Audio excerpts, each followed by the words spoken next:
Hi, everyone. Good afternoon, and welcome to our webinar, How Ingram Increased Adoption and Decreased Costs with SAP User Experience Management by Knoa. I'm Sue Spinner, the Chief Marketing Officer at Knoa. First off, we'd like to just take you through the agenda quickly. We'll be doing introductions. Ingram will be providing their case study. Jesse will be talking about SAP UEM by Knoa, and we'll have question and answers. We're really pleased to welcome these two passionate supporters of SAP UEM. First off is Sean Oberholtzer, who is the Senior Director and Global Business Transformation Person at Ingram. He's responsible for leading a global team of 22 individuals across 3 continents in the area of training, communications, organizational change management, and business transformation. And in his life has been a critical part of 18 SAP lifecycle deployments as a consultant, client leader, and program manager. Also, we'd like to welcome Jesse Bernal, our Senior Solutions Architect and Product Evangelist here at Knoa. You may have had the opportunity to meet with Jesse or talk with Jesse before he joined Knoa. He worked at Johns Manville, where he led a multi-year implementation of a single service delivery organization for all global plants and business units. As part of that effort, Jesse architected and deployed the Knoa technology to drive improvements to the SAP business process in a manufacturing environment. Again, please feel free to ask us any questions that you may have in the chat window on the right. And thank you for joining, and I'm going to turn it over to Sean. Thanks, Sue. Welcome to everybody on the call. I appreciate you taking the time out to join this and hear our story.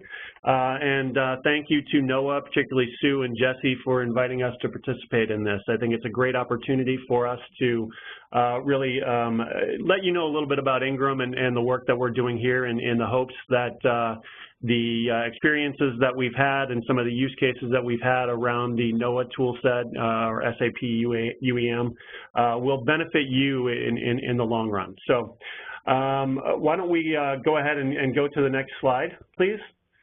Let's talk. I'm going to spend just a couple of minutes talking a little bit about Ingram Micro, because as what I always tell people when they ask who I work for, I say Ingram Micro, and I get a questioning look, and I say we're probably the largest company you've never heard of. Ingram Micro is a wholesale distributor in the technology products space. And within the technology space, we have a focus on cloud, mobility solutions, and all other technology solutions, including gaming, including laptops, hardware, infrastructure, as well as software licensing. Okay. The other business that we operate as well, and a business unit, is we take advantage of the expertise and one of our critical success factors and skills, core skill sets around supply chain, and we operate a third-party logistics business for supply chain services. So that's who we are. As a wholesale distributor, we work with business partners, and we are a key cog in the wheel and in the supply chain of the ecosystem around manufacturing, selling, and distributing and buying and selling technology products. So we work with manufacturers and business partners such as Dell, Cisco, HP. Those are the larger companies that we work with to distribute all of their products to multiple different customer segments and customer channels, including corporate segments, retail, telco, small, medium business, systems integrators, and the like. So essentially, our role is to stock and maintain an inventory around all types of technology products, to offer our customers in those different segments a broader array of technology products and solutions available to them within a single source. And the value that we bring to our business partners and our vendors is really to be to help them reach a broader audience in a more simplistic way, supporting both with credit functions, credit out to our small and medium business customers, as well as supporting a lot of marketing initiatives from that perspective. So that's who we are. I just wanted to take a moment and talk about that. If we can go to the next slide, you'll see a little bit about our Ingram Micro fact sheet. There's a number of different things put onto this investor relations type of slide, but I'll call your attention to just a couple of things. We are a $42.6 billion company at the end of 2013, which, as I said, placed us as number 69 on the Fortune 100. Again, probably the largest company that you haven't heard of. We do have 21,000 or almost 22,000 now employees worldwide. And we service and work with over 1,400 different suppliers or business partners, as I talked about, opening up a channel that reaches more than 200,000 customers worldwide. So that's really the value that we provide, is taking those 1,400 suppliers and connecting them into the different channels that we work with on a broad basis. Next slide, please.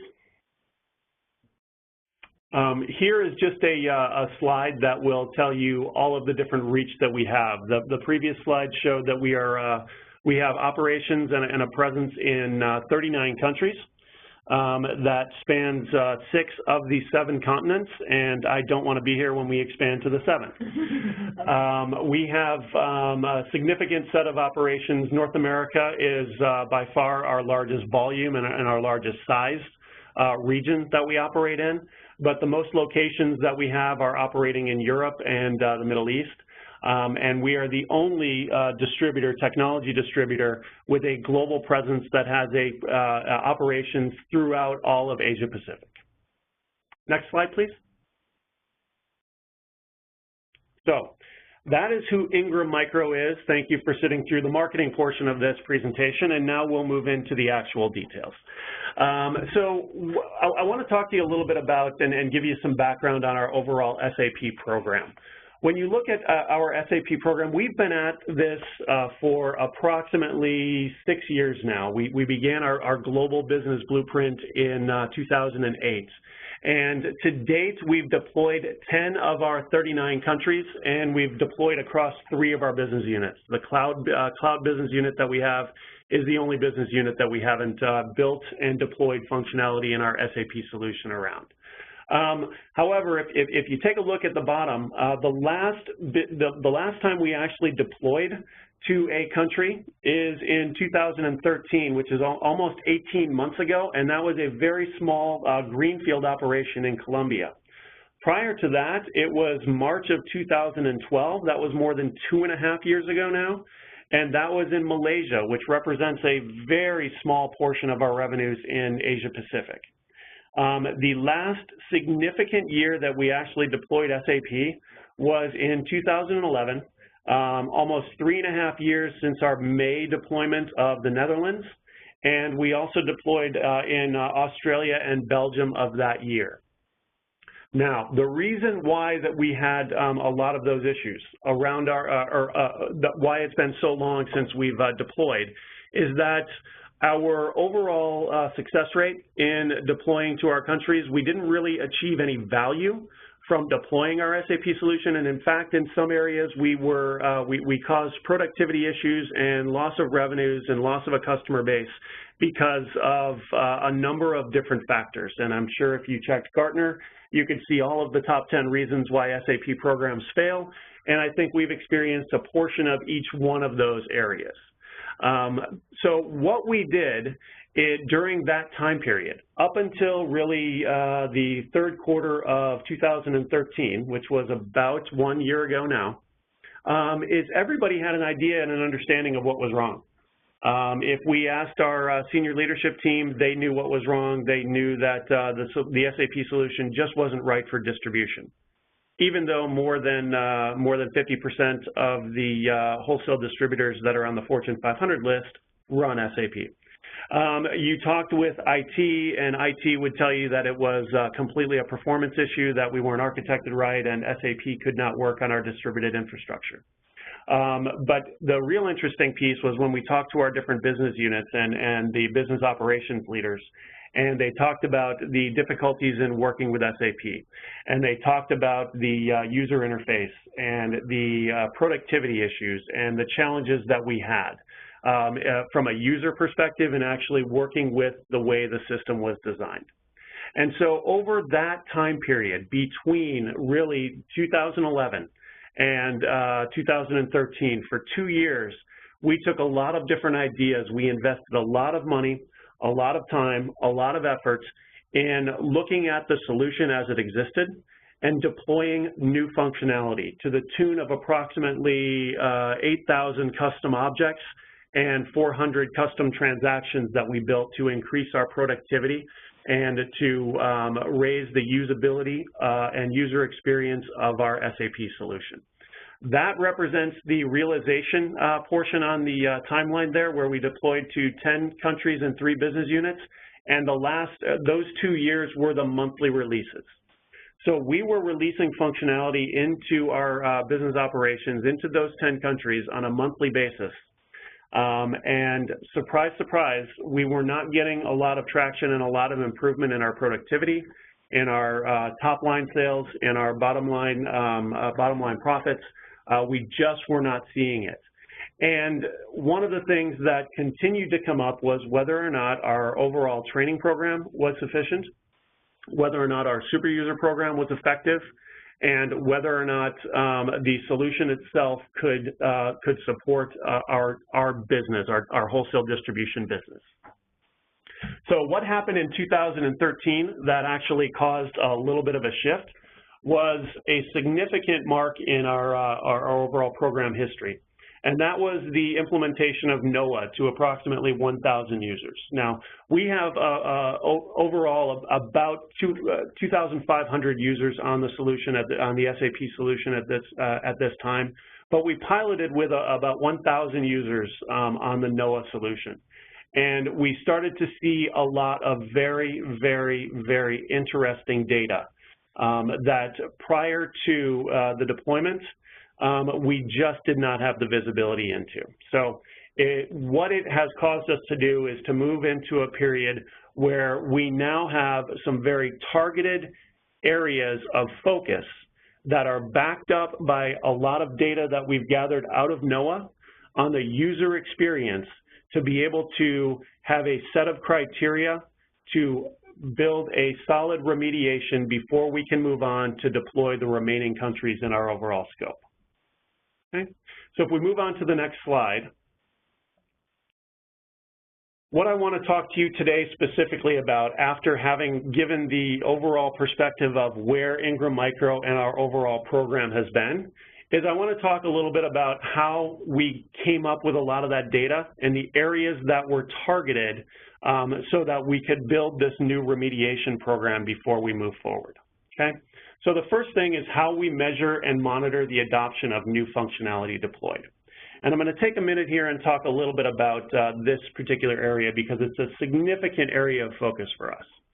When I talked about the 400 plus custom transactions that were built over that 2-year period between 2011 and 2013, one of the things that we recognized as soon as Knoa was put into place was that our users were using approximately 25% of those custom transactions. We did monitoring in Solution Manager on the use of the custom objects that we had, but that was a little bit misleading. What we found out was that users just were not using all of those great ideas that everyone was coming up with to fix the solution during that time period. As an example, we had a standard transaction code, VA01. Many of you may know that transaction code. That is a sales order entry screen. And Ingram Micro is in the top 5% of SAP customers in terms of volume of sales orders processed on a daily basis. And when you take that type of volume, the obvious thing to do without any backup data is to say, well, if we're going to increase productivity, we're going to tackle what we believe is the highest used transaction. And we looked at it and we thought that we could create a customized screen. And so we built yet another custom transaction called ZVA01. ZVA01 was supposed to provide very fast entry for and eliminate unused fields.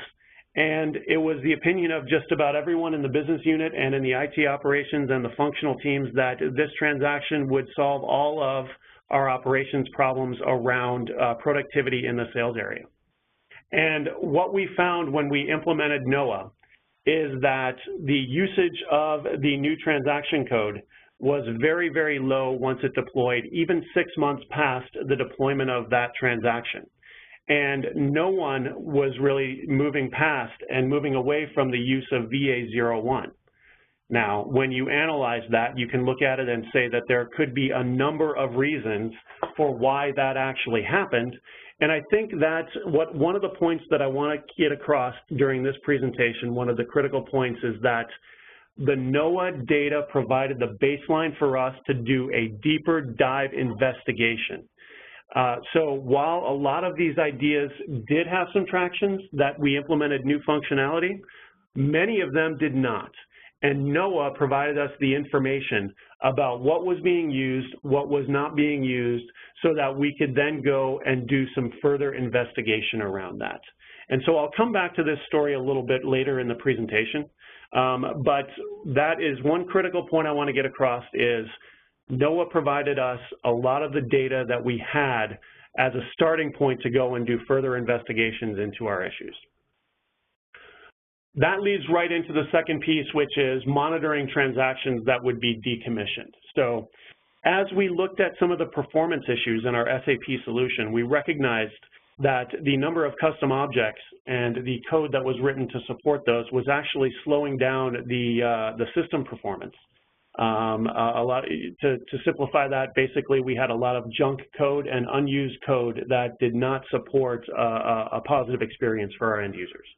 And so we used the Knoa data to understand low volume transactions and understand how they were used and moved to decommission those transactions. Basically, we were able to take out approximately 200 of those transactions that we built, those custom transactions, and we actually removed the code and sped up the system performance by going through that measure. So one of the things that we needed to do, however, was to monitor the usage of those transactions being decommissioned over time so that we didn't rip out a critical piece of a business process that some countries continue to use, thereby rendering them, I guess, paralyzing them and increasing a ton of calls to our help desk. And so we were able to monitor the decommissioning of those until the usage rates of those transactions got down to near zero, and it was a manageable amount of users that we could go out and address individually on stopping to use a particular transaction. The next area that we want to cover, and I'll talk about a use case here, is how we prioritize training materials for updates. And I don't want to give you the impression that all of our issues during our deployments were system related, because there were a significant amount of issues that we found in user adoption, in change management, and in overall our training program. Our training program consisted of over 140 individual courses that were ranged in duration from 2 hours to 2 days. That is a lot of content that was being presented to users prior to a deployment. And one of the activities that we undertook as soon as we got 1 month's worth of data with Knoa, is we took a report from Knoa that showed the usage rates of the transactions in the SAP solution by the users that were operating in the system. We compared that against all of the transactions in our training materials that we felt it was important to cover with our end users prior to go live. And what we found was astonishing. What we found was we were able to cut our end user training curriculum in half by taking out the focus that we had on the low volume transactions. And when I say low volume, I'm talking about transaction codes that were executed in our SAP solution 10 times or less in a single month's period. Some were very critical transactions. However, they were executed by one individual in a particular country during a particular time. And by stripping that out, we were able to take our overall training curriculum and focus on the high volume, highly critical, broadly used transactions that will give us the opportunity to really focus on those and do a lot more volume and repetition on the critical transactions that need to be executed on day one, which is what our training program should be about. And so it was the data in Knoa that we used to bounce up against our overall training curriculum and really create that focus that we believe is going to make us successful as we move forward with our next deployments. The last area is, and this, I'll talk a lot about this. This is a good transition into some of the next slides where we're going to show you a little bit about the data that we do get out of Knoa. And that is identifying a number of people that experience a high user rate or high error rates in specific transactions. This was critically important, and it led us down paths that we just did not think it was going to lead us. So when we first installed Knoa and we saw this capability, we said, okay, this is great. So we know that there's a number of users out there that are not as productive as they could be.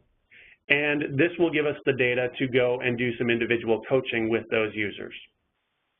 What we found was as we identified those and we interviewed those users, a couple of additional pieces of the overall approach that we used came to light where we were having issues. Number one, we saw in the data that there were heavily concentrated countries that were having errors in particular transaction codes, such as VA01, where other countries were operating just fine.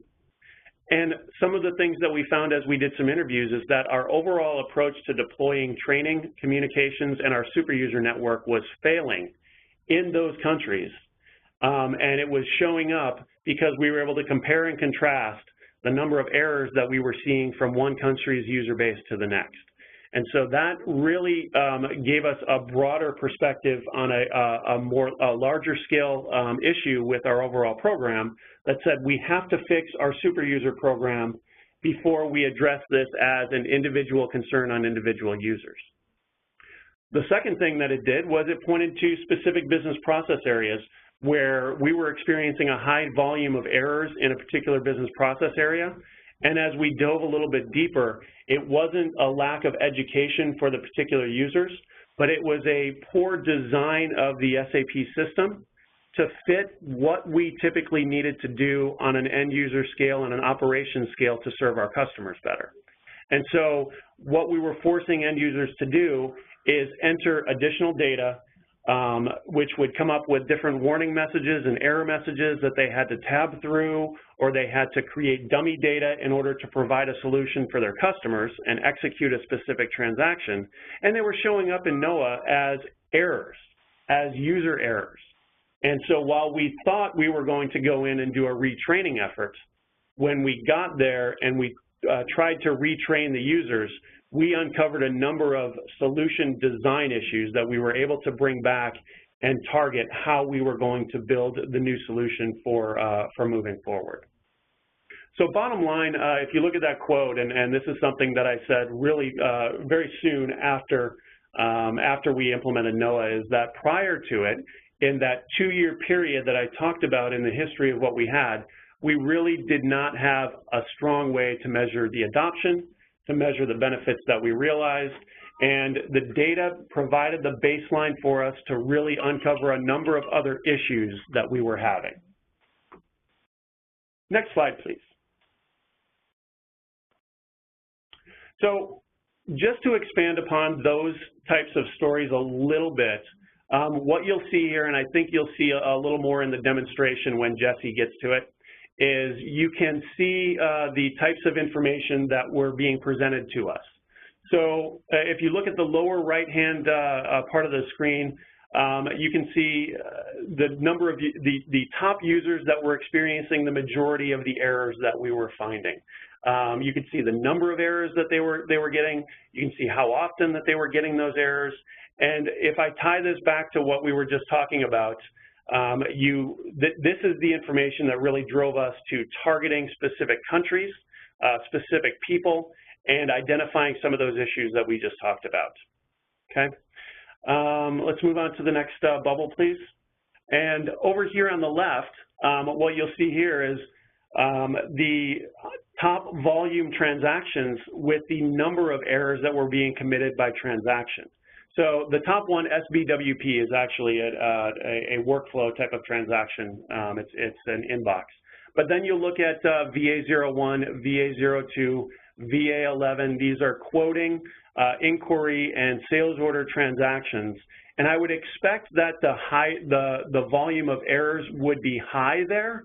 But what I didn't expect was the number of users that were actually experiencing those errors. So while we have, if you take a look at transaction code VA11 there, 1,230 errors were happening within that, but experienced only by 52, versus a smaller percentage higher number of errors in VA01 and 02, but experienced by a lot more people. So something systematic was going on there. And that is where we found that VA01 was just not designed very well for our licensing, our software licensing sales. It was a good transaction for, and it worked very well, and it was easy to understand for a lot of our hardware solutions and our value solutions that we sell.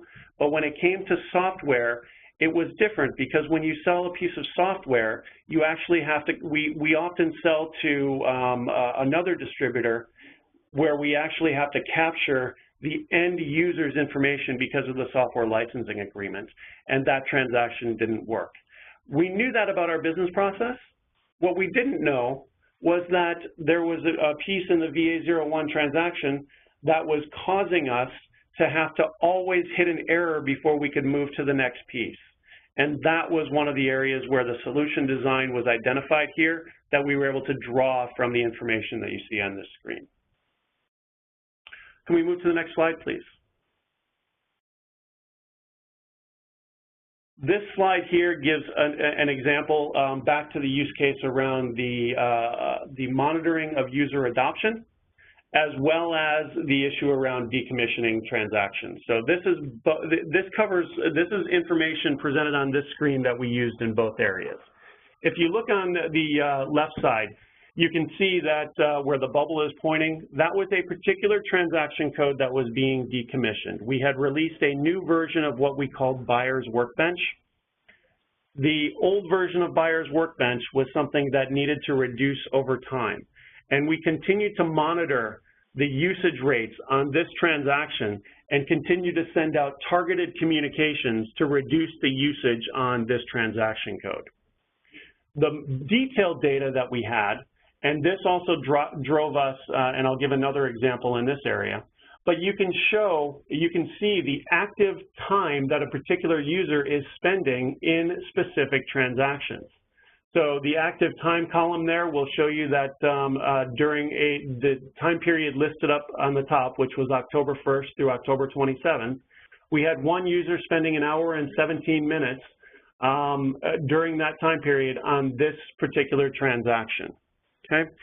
This is important because if you think about how you use this, and if you were to deploy a new transaction into your SAP solution, and you're expecting particular benefits to come from it, if your users are not adopting it and they're not using that transaction, or they're not spending very much time in it versus the transaction that it replaces or supplements, you can see that data, you can address those issues, and you can do some root cause analysis on why a specific transaction is not delivering either the benefits that you expect from it. Is it due to the design, or is it due to the actual usage of the transaction? And that's something that we have used very much to evaluate the prior transactions that we deployed over that 2-year period. Okay, moving to the next screen, please. And now this area here, and I want to really point out the top area of this screen about identifying the specific people experiencing a high number of user areas. Now, on the lower right-hand corner, we were able to identify a number of users that just were not performing well. And when we rolled this information out to our super user network, our specific super users are assigned a particular department that they support and a particular user base that they support. And this information for them was invaluable to really drive down to, on a performance basis, who was not performing well, who was doing and executing transactions and processes incorrectly, and it actually uncovered a lot of additional information about those users. Some needed some additional training, some needed some coaching on how they were doing it, and some just were job misfits, actually, that we needed to move out of those positions and put on performance improvement plans. But this was data that was very helpful in all of those types of solutions for reducing the number of errors that were being experienced, and of course, gains in productivity overall. On the top area, this is an area that we monitored very closely in being able to identify solution issues. So if you, as I mentioned in the previous slide where we talk about our licensing sales and our licensing order process, what we were able to do is to really configure the Knoa solution so that we have specific transactions that fit into the license order process now. We have specific transactions that fit into standard sales orders. And we were able to configure which transactions should be a portion of that business process and understand where our biggest area of improvement needed to be, whether it be in training or solution design. So the ability to configure transactions into a business process really helped us focus on the higher priority areas to drive productivity faster. Okay. Next slide, please. Lastly, I want to talk about the additional use cases that we are planning for use as we begin new deployments that will start next year. So as of next year, Ingram Micro plans to ramp up our go-forward plan to implement SAP in the rest of the 29 countries that are remaining. Okay? And one of the things that we want to make sure happens is that our training program is very effective and that our users understand the training, can execute their particular job roles, and that they can, that the overall business processes are designed to support their specific business scenarios. So at the top, one of the things that we plan on doing is deploying Knoa to all of our training machines and all of our users prior to go live. The intent of this is instead of doing a level 2 assessment on our training courses where we simply ask more business process questions about what they learned in the class, we can actually monitor their performance on practice exercises in a training environment to see how long it takes them to execute a specific transaction, how long do they spend on an individual screen, how many errors are they generating during the training class and during their practice exercises, and how much of their homework are they actually completing as they leave class and they have access to a training environment for practice after their training sessions before go live. Those are the areas that we are focused on as far as implementing Knoa in a pre-go live test and training environment to ensure through hard data that we can see the performance of our trainees and our students and our employees before we put them into a production system. It is a critical quantitative data point that we can use for a go, no-go decision on whether we go live or not. The second piece there is around using Knoa to monitor and capture what we call business readiness activities or readiness assessment exercises.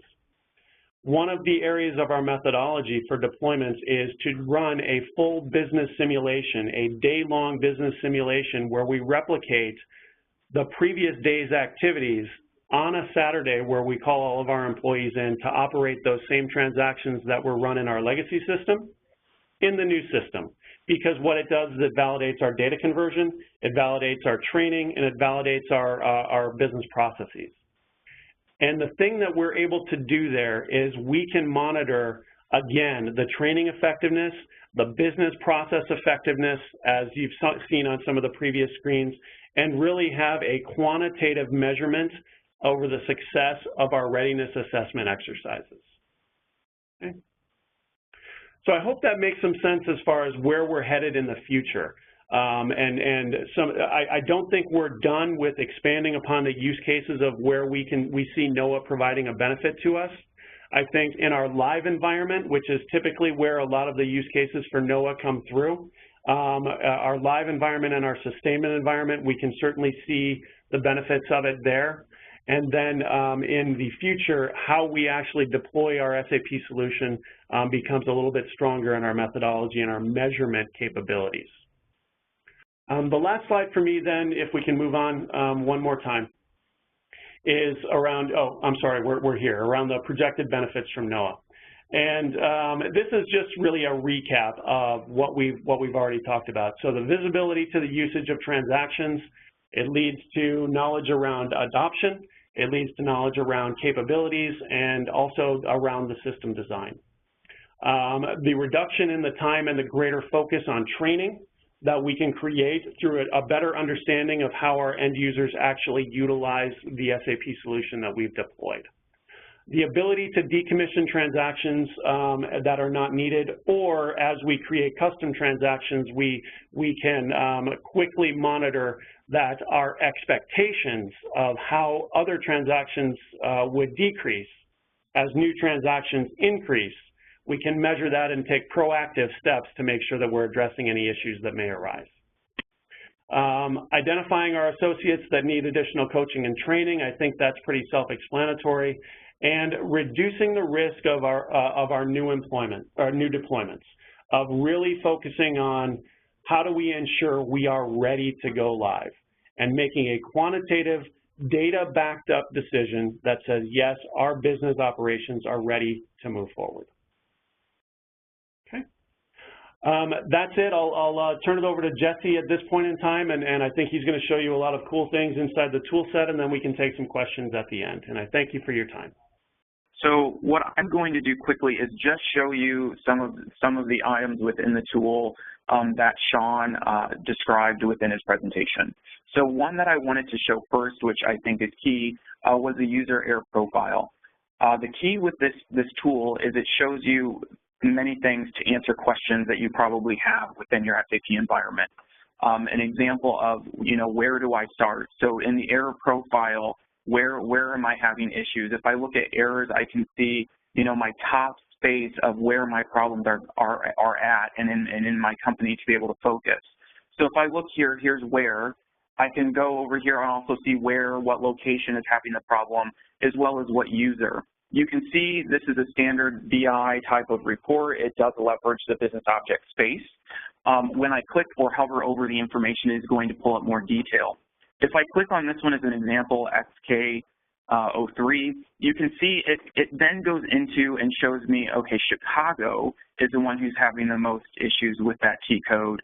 And from that T code, I can go in and say, okay, is it really the entire location?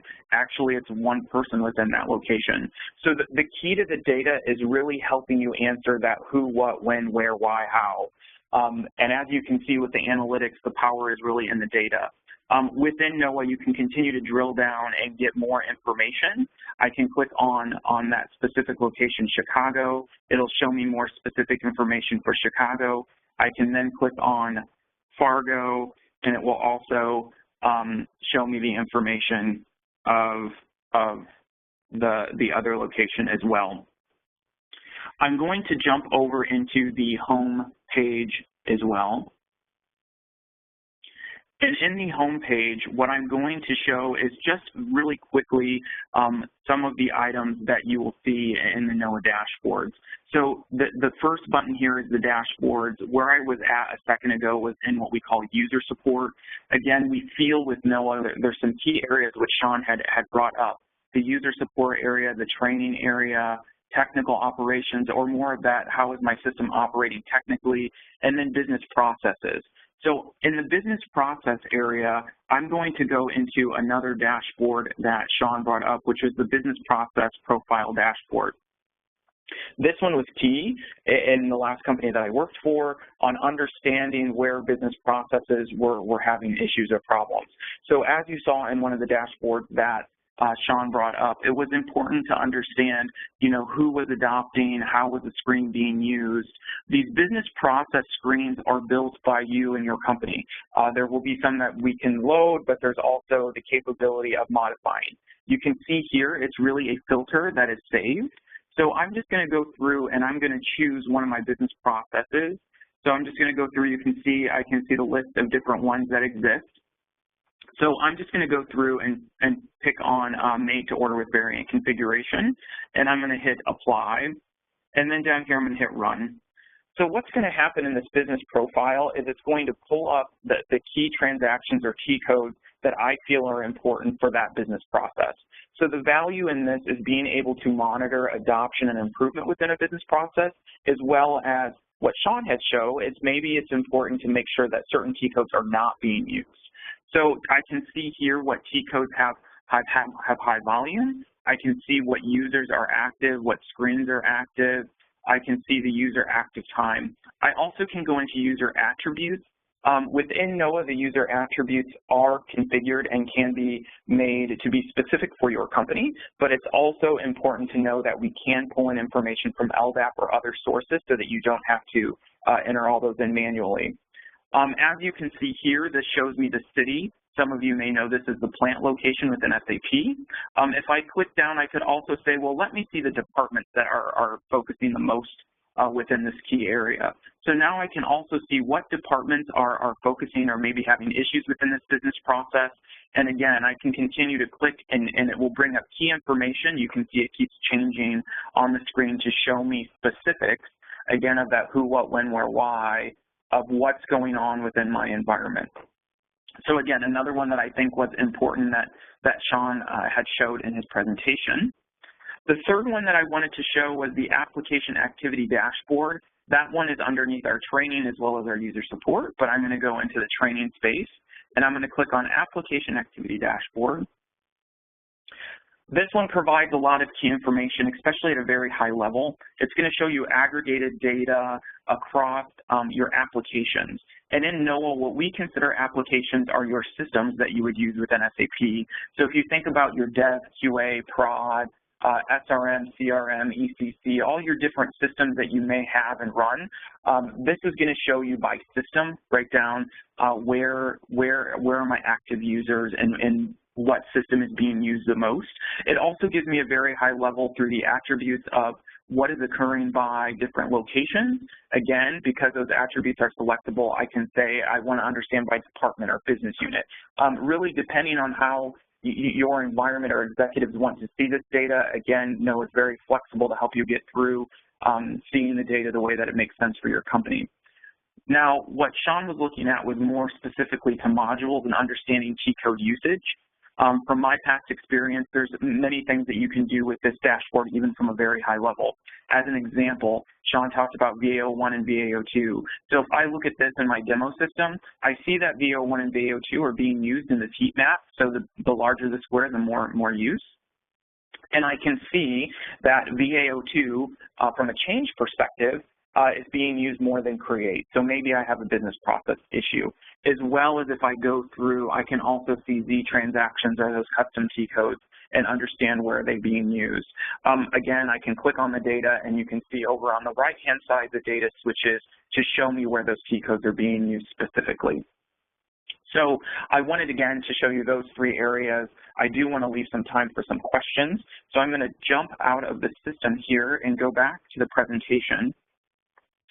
And bring up a few more key points that I wanted to share about Knoa. So for all of those who do not know how Knoa works, there's a few things to understand. One, it's a desktop agent that is installed on the machine or device that someone would use to access SAP. So the important piece here is that we're really understanding the user experience from the device they're using. It's not from the technical backend. So there's nothing that gets installed on SAP or your SAP systems. It's actually installed on the local machine. The local machine is going to collect information and send that to a database and application server. So the database server is going to collect the data. The application server is really there meant to be your administration tool to help set up these attributes, user groups, and really be the admin space, as well as that view back into the reporting. And then the last piece, obviously, we leverage a business objects environment for the dashboards and reports to really help drive those decisions. Then one keynote to make sure we do mention from a relationship with SAP, we are an SAP partner, but in that partner space, we are at the highest tier of their partnership. We are actually considered a solution extension, which is very important. There's only a few vendors that fit in that space.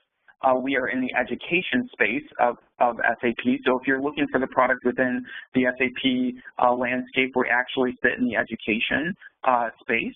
And we are known as the SAP User Experience by Knoa. So you may see it as SAP UEM.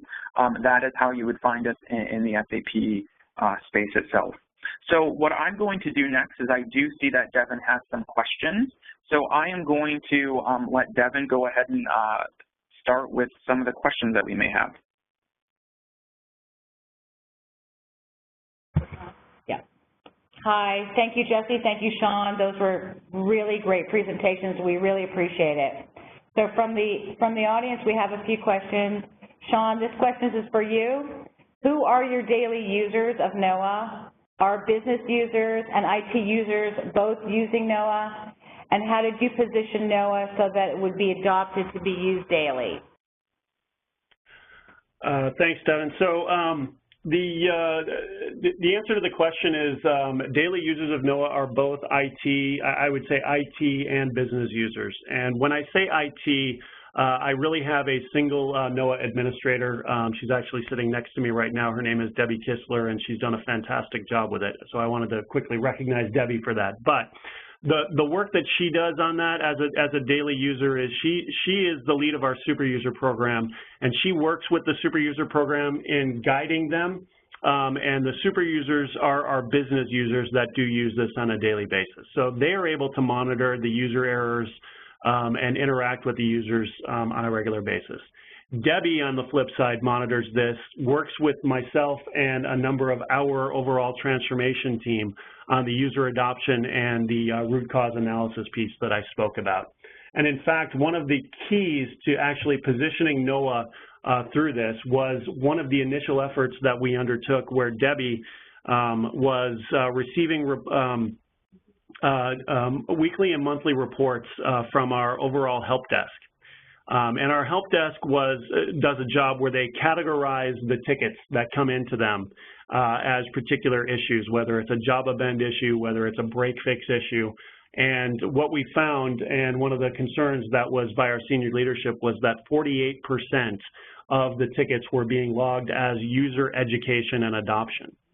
And through this process where Debbie was able to monitor those and work with our super users and our business users on a daily basis, we were able to lower that figure down to 13% over a 6-month period. So 13% of the overall tickets that are logged now are user education type of tickets.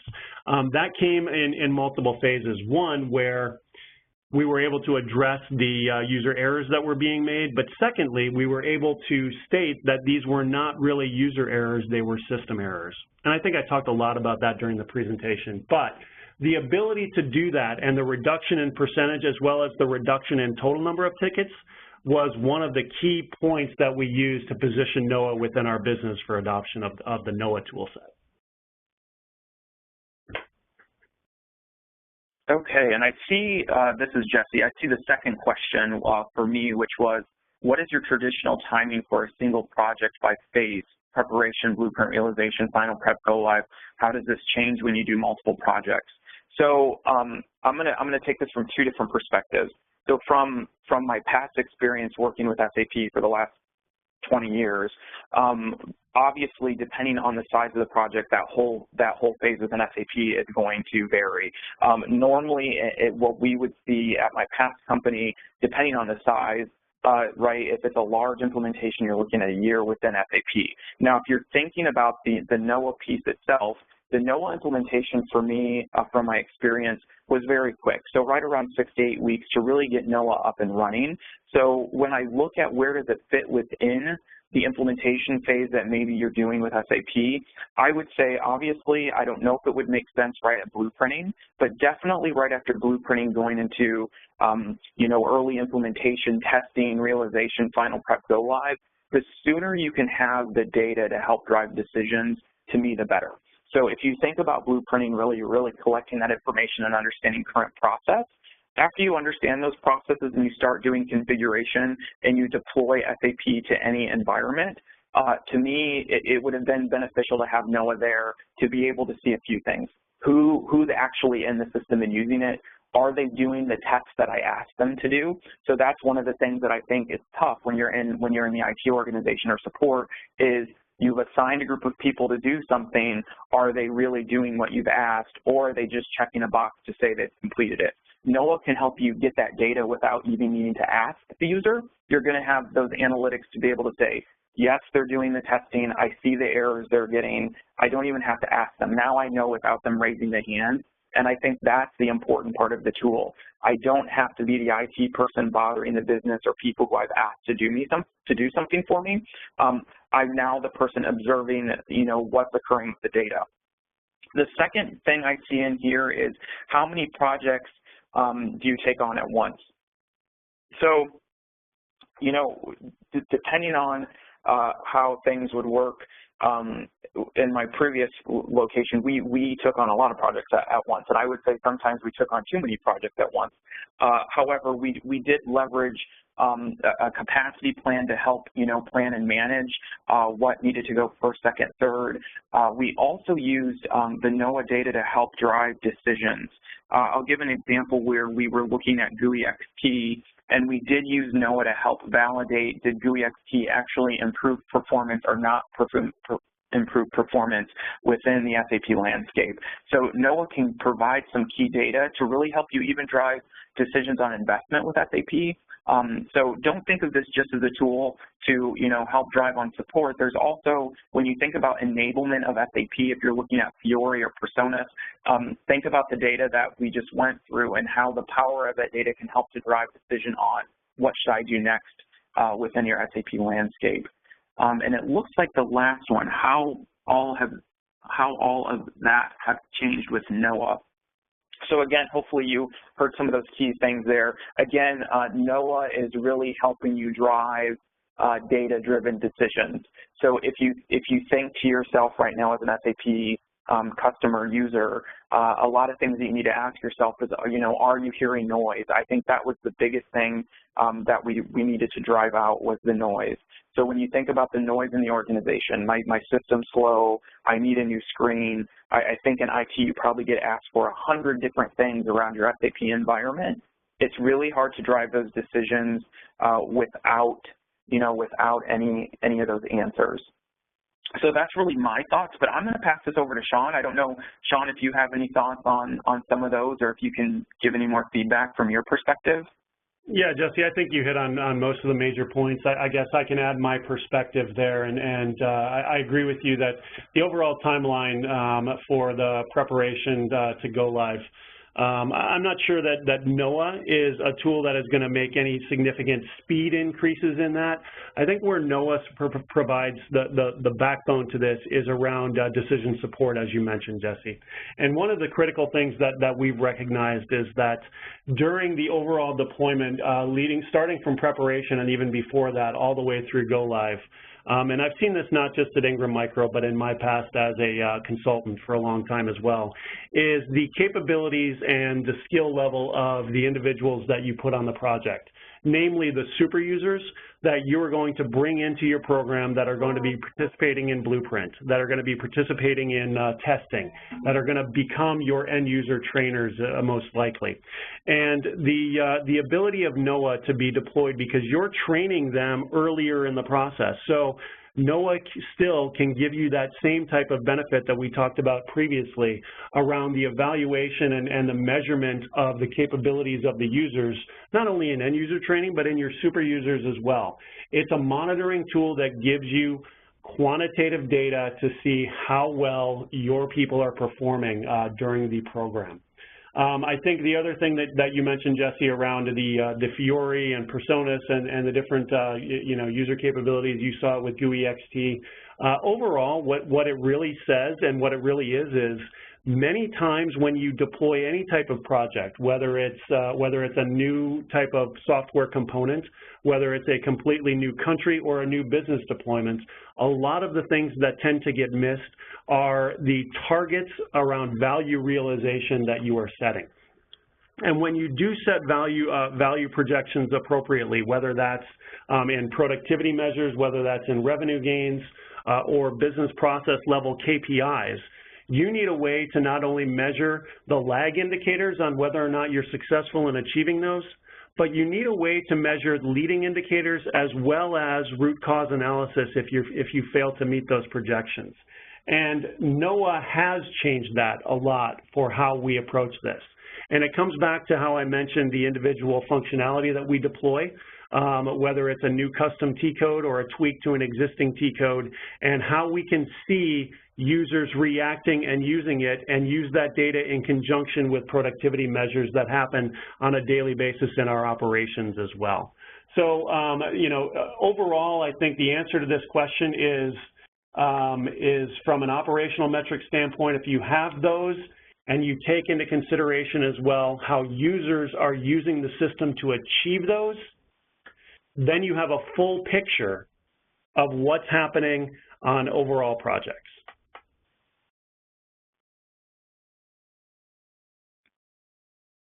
Okay, so then I see one more question, and I think this will be the last question. So I saw one from Jeff, and it was on, can you show some examples of visibility operational impacts, example, hardware, network, et cetera.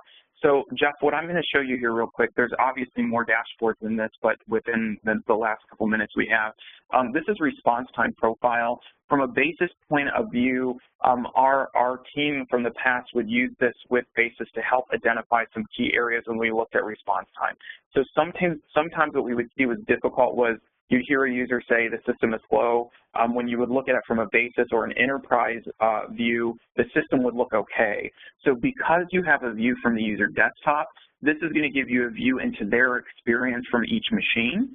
So the key that you get here is it's not just the system time, you're really getting that user experience time back to you. So as you can see in this response time, it's going to show you average response change by T-code, but you can also go into more detailed information. So maybe by location, so you can see by attribute, location, response time. And then if I go over, I can also see average response time by user or person. So as an example here, if it was the same T-code, I may have an issue on Melissa's machine that I need to go look at if everyone else is expecting 8 seconds and she's at more of a 90-second. Is it a filtering issue? Is it a response time, a computer network? This gives you more of that data to key into where is that problem really occurring. And within Knoa, if I click on the user information, I can keep getting more detail per click. So hopefully that answers that question. Sue or Devin, did we have any other questions before we close? Thank you, Jesse. I think we're gonna close on that. We're gonna thank everybody for joining, and thank you so much, Sean and Jesse, for giving this great and passionate overview of Knoa. If anybody has additional questions, they can send them to us, and we'll get them answered to the best of our ability. And again, thank you for joining, and good afternoon.